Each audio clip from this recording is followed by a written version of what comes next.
Other items to watch could include fire alarms, watertight integrity monitoring equipment, ballast control apparatus, and telecommunication equipment.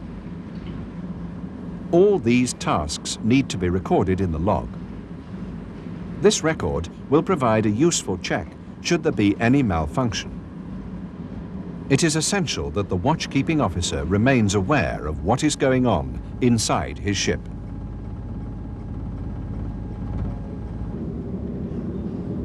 An important consideration is when to call the master. The safety of the ship is the master's responsibility, and the watch-keeping officer is discharging that responsibility only within the limits of the master's orders. Precise instructions for calling the master to the bridge must be set out in the standing orders. For example, call me if any ship is to pass with the closest point of approach of less than 1 mile.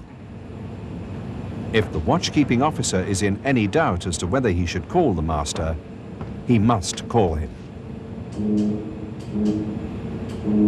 The ship on the port bow is on a collision course. A potentially hazardous situation is developing. It is better to call the master too early rather than too late.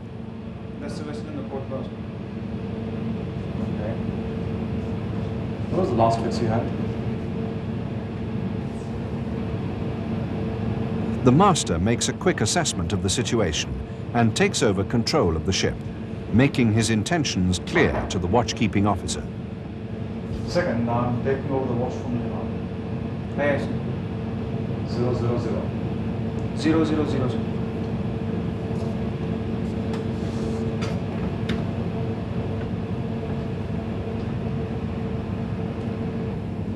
It's a good idea to record the time of such a handover in the ship's log. The master then takes appropriate action. Could you give one shot once, please? Yes. It may be appropriate to use the ship's whistle or other signal to indicate a change of course to nearby ships. It is always better to be defensive in your navigation, bearing in mind the possibility that the other ship may not do the correct thing. With the master having taken over control, the watch-keeping officer remains on the bridge to help him. Teamwork on the bridge is always important. In difficult traffic situations, it becomes vital. The officer of the watch gives the master his fullest support, not just simply doing what he's told, but double-checking things as well. Wheel on starboard 20. Aye, aye. The rate of turn now 5 degrees. Watchkeepers should remember the words of a famous American admiral. East to 10. No officer, whatever his rank and experience, should flatter himself that he's immune to the inexplicable lapses of judgment, calculation, and memory, or slips of the tongue in giving orders, which have so often brought disaster to men of the highest reputation and ability.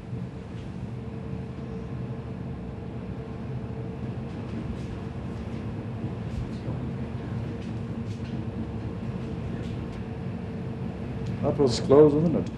Very close. Funny how come he didn't alter course versus to do so.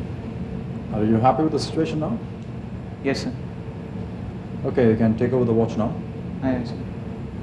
And give me a call if there's any doubt. Yes, sir.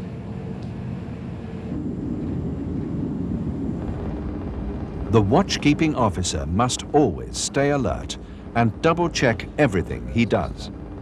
There is no more important task than watchkeeping. It involves the responsibility for the safety of the ship and everyone on board. The watchkeeping officer must always maintain an all-around lookout involving visual, radar, sound, and VHF. Know the ship's situation and how this relates to both fixed hazards and other ships in the vicinity. Ensure that the track made good is the intended track. Sir, could you Know please when come to on the call the bridge, master to vessel the on bridge port bow, she's and 4 then points in call him location course. early. She's not altering her course, sir. Routinely check the ship's navigational and other equipment. Based on good training and experience, each officer must learn how to manage his time on watch. There will be many demands on him, but he must always bear in mind that the safety of the ship comes before all else. Further information and advice on the subject of watchkeeping can be found in the Nautical Institute's publications, Bridge Team Management and Bridge Watchkeeping.